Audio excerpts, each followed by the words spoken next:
Dear friend, it strikes me that Anne Shirley Cuthbert's work was never measured by what she was good at. She wasn't a cook or a wife or a writer, though that is what she chose to do later on as a child. Taylor Swift isn't a poet because she writes music, because she's artist of the decade. She just is. She's larger than life in all her songs put together. Anne Shirley Cuthbert isn't a poet because she writes. She just is. Maybe you and I could be poets one day and go to the lakes where they all went to die. And we can shed our titles and our labels. We can go and just be. I can lay down on the ground and let time cover my eyes with moss until I am the roses that I love so dearly.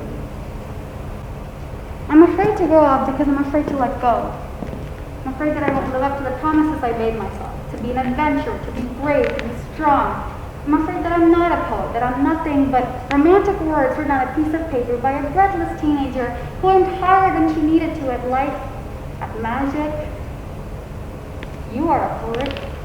I can see it in the way that you smile at sunshine, the way that you hum your words, the way you hold your books. I can see it in the way that art clings to you. Paint on your cheeks, ink in your margins, with tired, broken humans leaning on you for strength. I can see it in the way that you write, hurled letters on dollar store paper, and I can see it in the way you hold your heart to your chest as if you're afraid it'll run away from you again. You are a poet.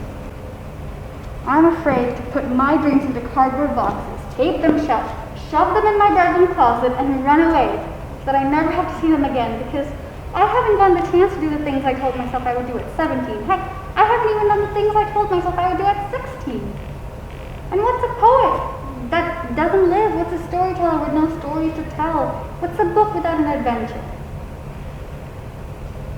I'm afraid that when I look you in the eyes 5 years in the future, you would have let all the beauty inside you wither and die. I'm afraid that you won't write if nobody reminds you to.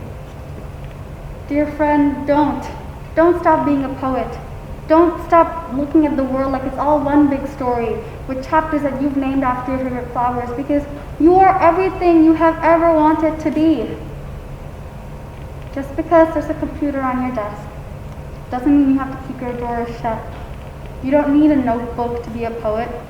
You already are.